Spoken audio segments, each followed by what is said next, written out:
চট্টগ্রামের শাহজাহান চৌধুরী জামাতের এমপি পদপ্রার্থী শাহজাহান চৌধুরী বলছে যে আল্লাহ সিদ্ধান্ত নিয়ে ফেলেছে জামাত ইসলামকে নাকি ক্ষমতায় দিবে। পবিত্র কোরআনের মধ্যে যারা পড়েন, আমি নিজে পড়েছি, আল্লাহ কুন ফায়াকুন, অর্থাৎ আল্লাহ হ বললি তা হয়ে যায়, আল্লাহ সিদ্ধান্ত নেওয়া লাগে। যারা ওই শাহজাহান চৌধুরীর কথা বিশ্বাস করবেন তারা কুফরির সাথে জড়িয়ে পড়বে। জামাত ইসলাম একেবারে সরাসরি কুফরির সাথে জড়িয়ে পড়েছে। জামাত ইসলাম তাদেরকে ইসলামিক দল হিসেবে দাবি করে, ঠিক না বেঠিক বলছি?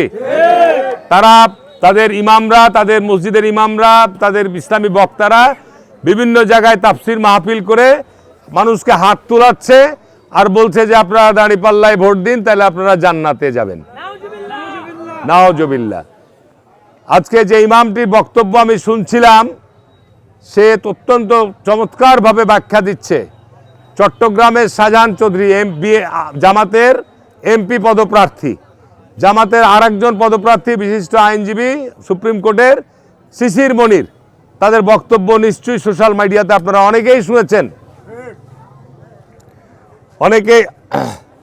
অনেকেই শুনেছেন। শাহজাহান চৌধুরী কি বলছে? শাহজাহান চৌধুরী বলছে যে আল্লাহ সিদ্ধান্ত নিয়ে ফেলেছে জামাত ইসলামকে নাকি ক্ষমতায় দিবে, ঠিক না বেঠিক বলছি? পবিত্র কোরআনের মধ্যে যারা পড়েন, আমি নিজে পড়েছি, আল্লাহ কুন ফায়াকুন, অর্থাৎ আল্লাহ হ বললি তা হয়ে যায়, আল্লাহ সিদ্ধান্ত নেওয়া লাগে না, ঠিক না বেঠিক? যারা ওই শাহজাহান চৌধুরীর কথা বিশ্বাস করবেন তারা কুফরির সাথে জড়িয়ে পড়বেন। জামাত ইসলাম একেবারে সরাসরি কুফরির সাথে জড়িয়ে পড়েছে। ওই শাহজাহান চৌধুরীকে এখনো তো জামাত থেকে বহিষ্কার করেন নাই, শাহজাহান চৌধুরীকে তো এখনো জামাতের টিকিট বঞ্চিত করেন নাই। ওই শাহজাহান চৌধুরী বলছেন, শাহজাহান চৌধুরীকে যে চিনে না, মাটির নিচে যে বসবাস করছে, শাহজাহান চৌধুরীর জন্য নাকি সূর্য দাঁড়িয়ে আছে। কি ধরনের কথা বলছে চিন্তা করে দেখেন। কিছুদিন আগে দেলোয়ার হোসেন সাঈদী যেদিন মারা যায়, আমি নওয়াবগঞ্জে ছিলাম, ফজরের নামাজের জন্য উঠছি, হঠাৎ করে একটা টেলিফোন আসলো আমার নিজের মোবাইলে, বলছে ভাই জানেন দেলোয়ার হোসেন সাঈদীকে চাঁদে দেখা যাচ্ছে। কি ঠিক না বেঠিক বলছি কথাটা? এই সমস্ত ধর্মের অপব্যাখ্যা, এই সমস্ত ধর্ম সম্পর্কে তারা কথা বলার কারণে তারা নিজেরাই এই বক্তব্যের কারণে তারা গর্তের মধ্যে পড়বে, তারা গর্তে পড়বে। শিশির মনির বলছে যে রোজার পূজা নাকি মুদ্রার এপিটুপি একই জিনিস। নাউজুবিল্লাহ। কি রোজার পূজা এক জিনিস? রোজা হচ্ছে মুসলমানদের ইবাদত আর পূজা হচ্ছে হিন্দুদের ইবাদত, তাই না? এই কথাগুলোর ব্যাপারে আপনারা সজাগ সতর্ক থাকবেন। আমি শুধু এটুকু আপনাদেরকে বলবো, ইনশাল্লাহ সারা বাংলাদেশে আজকে ধানের শীষে যে জোয়ার উঠেছে, দীর্ঘ আমরা 15 বছর লড়াই করেছি, জুলাই আগস্টে ব্যাপক রক্তপাতের মধ্য দিয়ে একটা পরিবর্তন এসছে।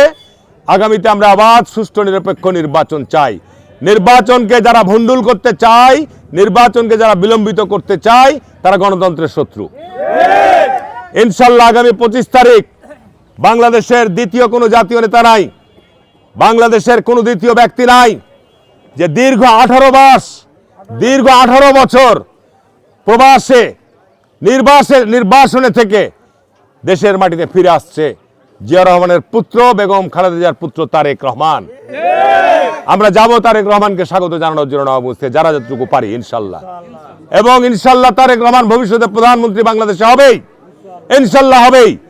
আর আমার যে স্বপ্ন দীর্ঘদিনের, চাঁপায় নবাবগঞ্জে একটা আধুনিক উন্নত শহর হিসাবে আমরা গড়ে তুলব ইনশাল্লাহ। এর সাথে আমার সাথে তরুণ যুবকরা রয়েছে, তারা আমার সঙ্গে থাকবে, নেতৃত্ব দিবে, ঠিক আছে? এবং ইনশাল্লাহ আগামী নির্বাচনে এই সমস্ত ওয়ার্ডের যে সমস্ত ভোট কেন্দ্র রয়েছে, এই সমস্ত ভোট কেন্দ্রে আমরা বিপুল ভোটে ইনশাল্লাহ ধানের শীষকে বিজয়ী করব, ঠিক আছে? তরুণ যুবকদেরকে শুধু স্বপ্ন নয়, বিএনপির পরিকল্পনা সম্পর্কে তোমার কেন বিএনপি করবা, কেন বিএনপি করবা, এটা তোমাদেরকে ভাবতে হবে, জানতে হবে। বিএনপি করবে এই জন্যই যে বিএনপি দেশকে উন্নত করবে, বিএনপি শিক্ষা ব্যবস্থায় পরিবর্তন আনবে, বিএনপি দেশের বেকারত্ব দূর করবে ইনশাল্লাহ। ধানের শীষের স্লোগান দেওয়ার সময় সামনে আসছে। ধানের শীষের স্লোগান আমরা এখন দিব না, এখন আমরা স্লোগান দিব সবার আগে, সবার আগে। আমরা এই স্লোগানে যাব সামনে। আমি ধন্যবাদ জানাচ্ছি যে আজকের এই পথসভায় যারা এখানে সমবেত হয়েছেন, অধিকাংশ তরুণ যুবক। তরুণ যুবকদেরকে আগামী দিনকে আমাদের চাঁপাইনবাবগঞ্জকে উন্নত অগ্রসর করার জন্য নেতৃত্বে আসতে হবে। তরুণ যুবকদেরকে সঠিক রাজনৈতিক দর্শন শিখতে হবে। যারা আজকে মানুষকে বিভ্রান্ত করছে, ভণ্ডামি করছে, তাদের ব্যাপারে সজাগ এবং সতর্ক হতে হবে। আজকে এই পথসভায় আমার পাশে ডান দিকে আর বাম দিকে আপনাদের অত্র এলাকার দুজন কৃতি সন্তান আমার পাশে দাঁড়িয়ে আছে, ঠিক না বেঠিক? নজরুল ইসলাম, তৌসিকুল ইসলাম, দুই ইসলাম দাঁড়িয়ে আছে, তাই না? আমাদের এই ওয়ার্ডের সভাপতি রুহুলও আছে, সাইদুর আছে, আমাদের পাশের ওয়ার্ড সাদিকুল আছে, কই শফিক, শফিক আছে, কামরুজ্জামান আছে। আল্লাহর রহমতে আপনারা সৌভাগ্যবান। আপনাদের এই ওয়ার্ডে নজরুল তৌসিকুলের জন্ম হয়েছিল, বিএনপির হারুনের অত্যন্ত নিকটতম ব্যক্তি তারা, ঠিক না বেঠিক? আজকে এই 13 নম্বর ওয়ার্ড, 12 নম্বর ওয়ার্ড, 11 নম্বর ওয়ার্ড, এসব জায়গায় যে কাজ হচ্ছে দেখতে পাচ্ছেন আপনারা। হ্যাঁ, এটা হচ্ছে নতুন পৌরসভা হচ্ছে, এখন নতুন পৌরসভা হিসেবে ডেভেলপ করে দিচ্ছি। পাশে নতুন রাস্তা হয়েছে, আর এই পুরনো রাস্তাগুলো আজকে 20 ফিট চড়া করে হচ্ছে।